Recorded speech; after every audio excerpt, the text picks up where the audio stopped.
네, 안녕하십니까. 어느덧 죄론 6주차 되겠습니다. 그래서 오늘 이제 봄이 왔고 이제 참 살기도 좋고 뭘 해도 좋은 계절이 아닌가 싶습니다. 그래서 이렇게 좋은 날 여러분 또 직접 만나면 좋겠습니다만은 여러분 아시는 것처럼 지금 뭐 코로나가 기승을 부리고 있고요. 저희 교회도 지난주 80% 이상이 코로나 강을 건넌 것 같습니다. 다행히 뭐 큰일은 없었는데 뭐 여러분도 여러분 사정도 비슷하리라 생각을 합니다. 그래서 일단 학교에서 어제 어떤 대학원에서 어떤 정책이 나올지 모르겠습니다만은 일단 기본적으로 중간고사 이후에는 이렇게 대면 수업을 하는 걸로 일단은 그렇게 하도록 하겠습니다. 자, 우리 지난주에 이어서 우리 계속 하도록 하겠습니다. 그래서 이번 시간, 다음 시간 또 한 주 더 해야 되지 않을까 싶은데 그때는 아마 이제 대면 수업할 때 하겠죠. 그래서 오늘이 6주차, 오늘 6주차, 7주차, 그 다음에 8주차에는 시험을 보고, 그 다음에 이제 9주차에는 만나서 대면 수업 때 뭐 강의를 좀 더 해야 될 것 같습니다. 하고, 그 다음에 웨슬리하고 존 오웬을 읽으면 되지 않을까 이렇게 생각을 하고 있는데, 어쨌든 지난 시간에 아우구스티누스의 원죄론, 아우구스티누스의 이제 원죄론을 얘기를 좀 했죠. 그래서 이제 아우구스티누스의 원죄론은 사실 뭐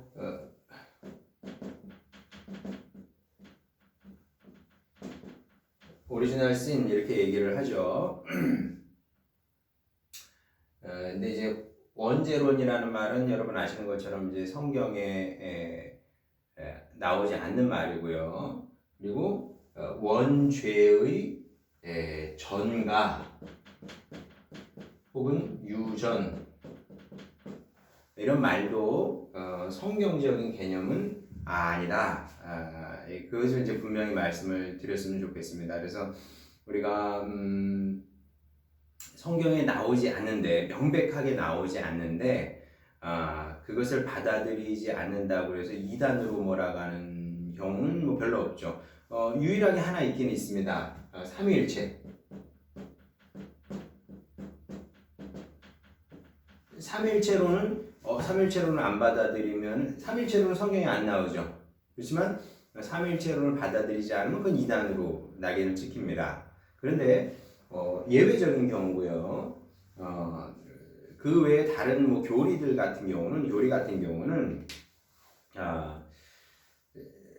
중요한 교리죠. 원죄론 중요한 교리고 원죄가 유전된다. 이것도 전통적으로 특히 개혁주의 신학에서 굉장히 강조하는 바이고 또 이걸 믿지 않으면은 이상한 사람이다 이렇게 전통적으로 얘기를 해왔습니다만은 근데 이제 그렇다고 해가지고 막 그냥 이단으로 몰아가지고 호적정리하듯이 교회에서 파내고 막 그럴 만한 사안은 아닌 것 같다.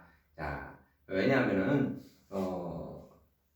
성경 어디를 봐도 이제 원죄가 전가가 되고 유전이 되고 뭐 이런 식으로 이제 분명하게 이야기하는 말씀이 없기 때문에 이게 아우구스티누스의 원죄론을 그냥 그대로 받아들여서 공식 교리로 삼기는 조금 어려움이 있다 이런 얘기를 했습니다만은 자 그런데 그러면 아우구스티누스의 원죄론 사상은 완전 틀린 거냐? 자 이건 또 아니라는 거죠. 제가 이제 저는 이제 늘 그런 입장이고 이제 그렇게 기본적으로 생각을 하는데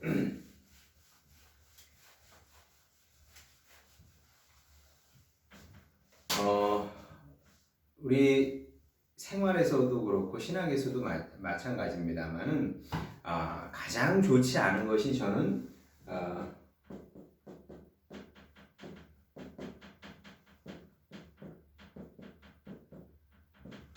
흑백 논리이고 이원론이라고 생각을 합니다. A가 옳으면은 B는 틀렸어. B가 옳으면은 그럼 A는 틀린 거야. 그게 이제 흑백 논리고 이원론인데, 근데 여러분이 한번 성경을 꼼꼼히 한번 읽어보시기 바랍니다. 꼼꼼히 읽어보면 특히 이제 구약 같은 경우를 보게 되면 그 이제 웨남이라는 신학자가 그 좋은 책을 한 권 썼는데, 웨남은 이제 유명한 이제 구약 학자죠.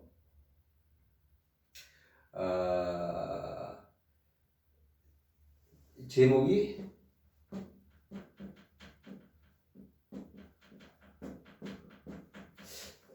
제목이 이거 같아요. 토라로서의 오경. 좋은 책입니다. 여러분 한번 오늘 제가 가져왔으면 좋았을 텐데 제가 뭐 이 책을 소개시켜 드릴 예정은 아니었기 때문에 근데 제목이 100% 확실하지는 않아요. 근데 얼추 이런 겁니다. 아마 맞을 것 같은데 토라로서의 오경을 보게 되면 굉장히 좋은 책이에요. 그리고 좋은 책이고 재미까지 있습니다. 몰라요. 저는 재밌게 읽었어요. 굉장히 재밌게 읽고 참 좋은 책이다. 이제 그렇게 생각을 하고 읽었는데 이거 보게 되면 웬함이 구약 성경을 이제 물론 기본적으로 이제 성령의 감동으로 쓴 거죠. 구약은 그래서 하나님의 말씀입니다만 또한 인간이 쓴 거기도 해요. 그죠? 분명한 것은 무엇이냐? 신학자들은 어느 누구도 뭐 근본주의자가 아닌 다음에는 그 축자 영감을 믿지는 않습니다. 이제는 더 이상. 그거는 이슬람에서는 그걸 축자 영감을 믿습니다만은 우리 그 신학계에서는 뭐 가톨릭이든 뭐 개신교 신학에서든 축자 영감을 더 이상 믿지는 않습니다. 그러니까 이제 하나님께서 모세를 데려다 놓으시고 받아 적어라. 그래서 창세기 1장 1절 베레시트 바라 엘로힘 뭐 이런 식으로 받아 적어. 하나님께서 이렇게 말씀하신 거는 아니라는 거죠. 영감을 받아서 모세가 쓴 겁니다. 그리고 이제 뭐 누가복음에도 보게 되면 누가가 물론 이제 누가복음도 누가가 썼다는 뭐 확정적인 증거는 없어요. 그냥 교회의 전통이 누가가 썼다고 하는 건데, 왜냐하면 이제 누가복음에 나 누가가 이렇게 얘기를 하지 않기 때문에 어쨌든 누가가 거기서 한번 읽어볼까요? 뭐 누가가 뭐라고 그러는지. 누가복음 1장 1절 보게 되면 우리 가운데서 일어난 일들에 대하여 차례대로 이야기를 엮어내려고 손을 댄 사람이 많이 있었습니다. 이거는 이제 세번역 성경입니다. 그들은 이것을 처음부터 말씀의 목격자요 전파자된 이들이 우리에게 전하여 준 대로 엮어냈습니다. 그런데 존귀하신 데오빌로님, 나도 모든 것을 시초부터 정확하게 조사하여 보았으므로 가깝게 그것을 순서대로 써드리는 것이 좋겠다고 생각하였습니다. 이리하여 각각께서 이미 배우신 일들이 확실한 사실임을 아시게 되기를 바라는 바입니다. 보게 되면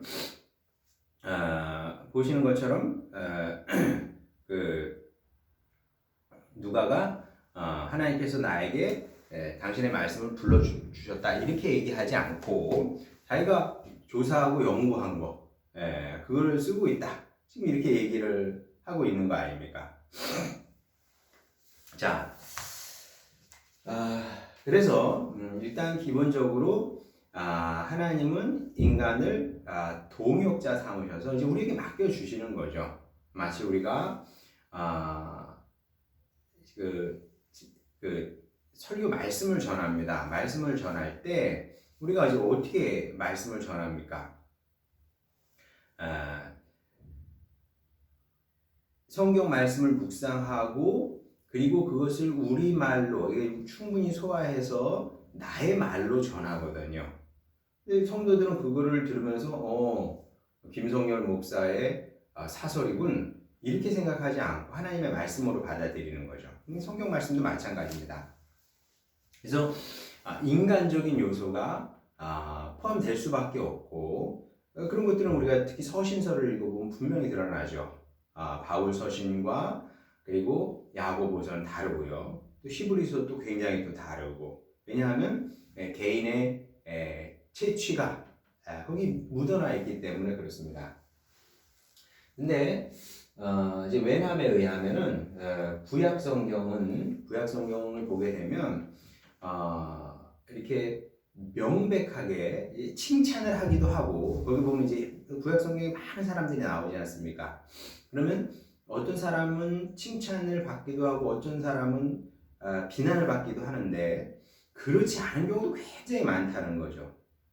애매합니다. 뭐 예를 들어서 아브라함이 하나님의 말씀을 따라서 가나안 땅에 내려가죠. 내려가는데 가자마자 이제 기근이 있게 됩니다. 그리고 나서 거기서 뭐 굶어 죽을 수는 없잖아요. 근데 이제 중요한 것은 거기서 이제 아브라함의 선택인데 아브라함의 할 수 있는 가장 최선의 선택은 무엇이냐 하면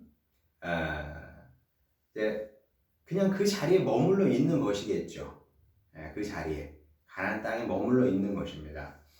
그런데 최악의 선택은 또 그럼 뭘까요? 약속을 따라 가나안 땅에 갔는데 기근이 있네. 그러면 하나님의 말씀이 잘못된 것이겠죠.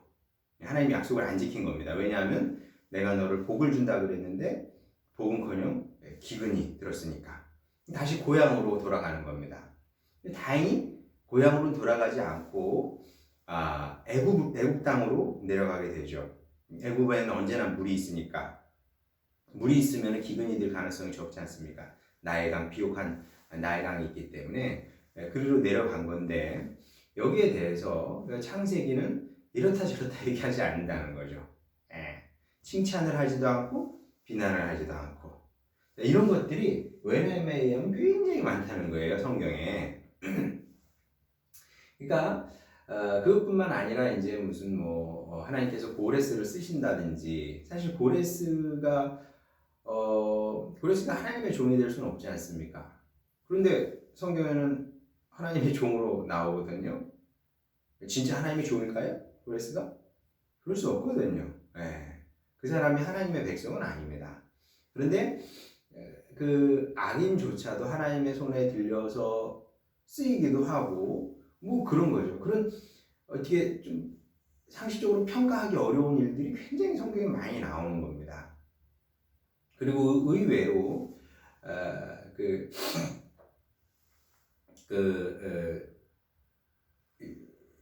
이제 구약의 족보에 보게 되면 정말 얼토당토 않는 사람들이 그 그리스도의 계보에 들어와 있기도 하고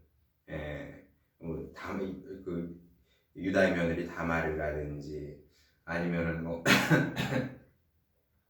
이런 사람들 그 다음에 뭐 이제 그 매춘부 역할을 했던 사람들도 심지어 이렇게 계보에 들어와 있지 않습니까? 예수님 계보에. 이런 걸 보게 되면 우리 삶이라는 것은 이렇게 단순히 이건 옳다, 이건 그르다 이런 식으로 문제가 해소가 되지 않는다는 거죠. 이제 교회 안에서도 보면 이 사람은 좋은 사람이고 이 사람은 나쁜 사람이고 좋은 성도 나쁜 성도 이게 구분이 확 됩니까? 그게 아니고 어떤 성도에게는 좋은 점이 뭐 이런 좋은 점이 있는가 하면 저런 나쁜 점이 있고 약함이 있고 뭐 그런 것처럼 모든 삶이 단순하지 않다는 거죠. 그래서 이제 흑백론리 이원론 이런 것들은 저는 기본적으로 가장 위험한 것 중에 하나다. 이제 어떤 사람의 어떤 한 부분이 좀 잘못됐다고 해서 이단으로 몰아간다든지 이런 것들은 굉장히 좀 위험한 일이다. 근데 이제 그런 일들이 이제 많이 일어나죠. 뭐 신학계에서도 이제 비근한 예로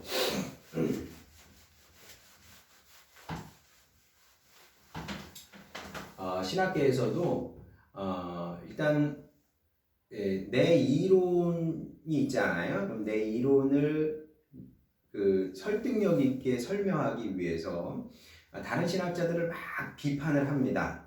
막 비판을 해요. 근데 제가 이제 공부를 하면서 보니까 그 비판이 이제 정당하냐라고 물으면 정당하지 않은 경우도 굉장히 많죠. 예를 들면 뭐 우리나라에 많이 소개되는 이제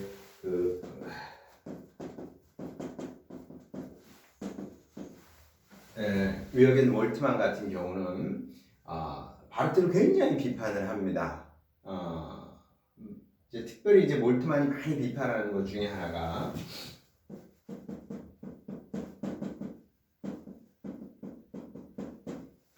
이 바르트가 이제 곧 이스트 곧 이런 이제 이야기를 이런 식의 어법을 초기 신학에서 많이 사용을 했습니다. 그러면 곧 이스트 곧은 하나님은 하나님이다. 이제 이런 표현을 싫어하는 신학자들이 많이 있었어요. 이제 제가 처음에 독일로 공부를 하러 갔을 때 예거라는 신학자가 있었는데 예거도 이제 바르트를 굉장히 비판을 많이 했는데 그 중에 하나가 이제 이런 말들을 예거는 싫어했어요. 이거 운진이다. 이거 말도 안 되는 소리다. 고지스트 곧 이게 뭐냐? 아니면 바르트가 곧 두르히곧 이런 말도 했거든요. 하나님을 통해서 하나님을 안다 그런 뜻이에요. 이게 하나님을 통해서 하나님을 뜬데 이게 뭐 말장난이지 이게 뭐 하는 짓이냐? 이건 아주 좋지 않은 신학 건술이다. 이렇게 이제 예고도 비판을 했고 몰트만도 이제 이런 식으로 바르트를 이제 비판을 한 거죠. 그래서 바르트의 신학은 하나님과 인간을 끊임없이 분리하는 신학이다. 나쁜 신학이다. 이제 이렇게 얘기를 했는데, 근데 이제 몰트만 같이 위대한 신학자가 바르트를 이렇게 오해를 한다는 게 저는 좀 이해가 안 가는데, 아니 물론 이제 제가 이제 바르트 공부를 좀 하기도 했고 이제 바르트 신학을 좋아하는 사람으로서 그래서 그럴 수도 있습니다만 이거는 완전히 바르트를 이제 잘못 이해한 거죠. 초기 바르트에서는 이런 경향이 보입니다. 그러니까 하나님과 인간 사이를 구별하려는 시도가 보이는데, 근데 초기 바르트는 그럴 수밖에 없었습니다. 뭐 왜 그런지 얘기하면 길어져요. 이건 한 학기 강의 내용이 되겠죠. 근데 바르트가 계속 이 얘기만 했느냐? 그것이 아니고 후기로 가면 갈수록 이제 이런 하나님과 인간 사이의 벽을 이제 제거해 나가면서 그리고 나중에는 이제 하나님의 인간성 뭐 이런 것까지 이제 강조하게 됩니다. 하나님의 인간성. 그래서 하나님과 인간이 구별되고 분리된 관계가 아니라 어떤 연관성을 계속 강조를 하게 되죠. 근데 이 전체를 봐야 되는데 이제 몰트만은 초기 바르트만 공격을 한 겁니다. 그리고 재미있는 것은 무엇이냐면 몰트만의 신학 정말 대부분이 그렇습니다. 대부분의 것들이 후기 바르트의 신학에 신학에 그대로 나온다는 거죠. 그래서 이제 제가 잘 아는 어떤 분은 몰트만 신학을 가리켜서 이렇게 재밌게 표현했습니다.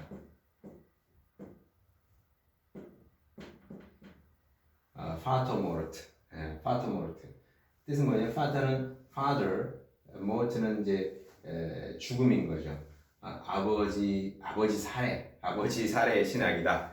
뭐 이런 식으로 까지 이제 얘기를 했는데 사실 아구스티누스의 원죄론도 비슷한 맥락으로 보면 되는 겁니다. 자, 이거를 옳으냐 그르냐 이런 식으로 따지면 곤란하고요. 성경에 안 나왔어, 틀렸어, 이러면 안 되고, 또 반대로 이건 교회의 전통이니까 무조건 받아들여야 돼. 이것도 뭐 이거 억압이죠. 또 이제 정신적인 폭력입니다. 자, 그러면 저는 어떻게 받아들이냐면, 자, 다시 말씀드리지만 원죄의 유전이다라는 점에서는 원죄가 유전된다 이런 것은 좀 거친 표현인 것만은 사실이다. 자, 그런데 성경에 분명히 뭐라고 얘기하고 있냐면 아담 한 사람으로 인해서 죄가 세상에 들어온 것은 사실입니다. 그게 이제 세상에 죄가 들어온 거죠. 들어와서 우리 가운데서 엄청난 힘과 능력으로 역사하고 있는 것은 사실입니다. 자, 이런 면에서 이게 이제 어떻게 생각하면 표현의 문제라고 생각을 하는데, 자,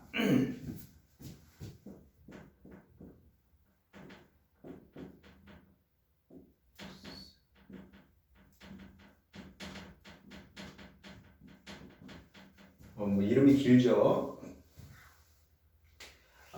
코넬리스 판 데 고이 이런 그 네덜란드 신학자입니다. 네덜란드 신학자인데 제가 볼 때는 이제 굉장히 이제 균형 잡힌 신학자이고 뭐 굉장히 좋은 신학자로 이제 개인적으로 생각을 하는데 이분은 그 죄를 전통적으로 이제 유전이라는 용어를 가지고 설명을 한 반면 코르넬리스 판 데 고이 같은 경우는 질병으로 설명을 하고 있습니다.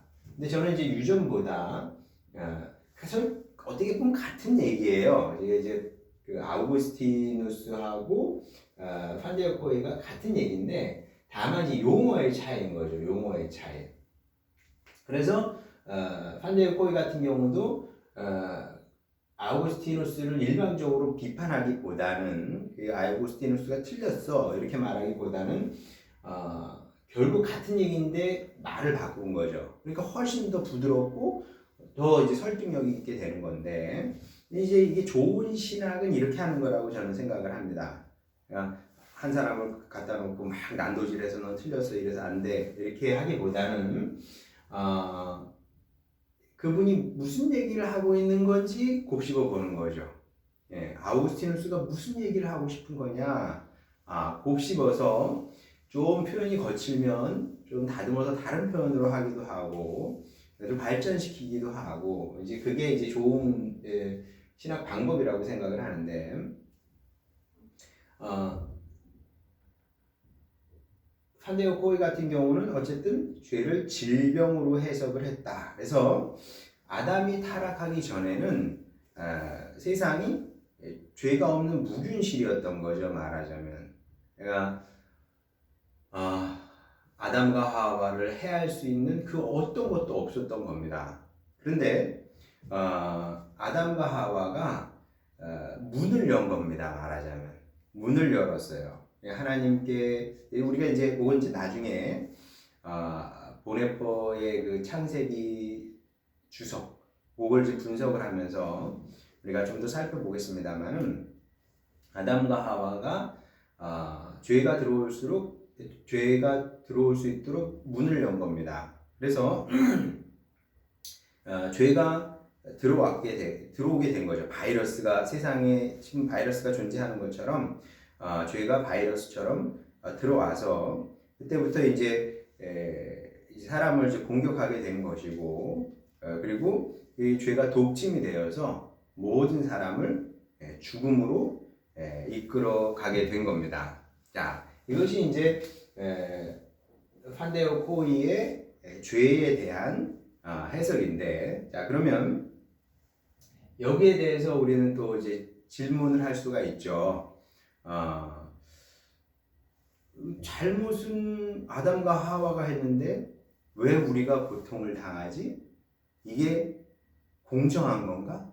이게 정의로운 건가? 이런 질문이 얼마든 가능합니다. 자, 이건 우리 두 번째 시간에 또 나누도록 하겠습니다.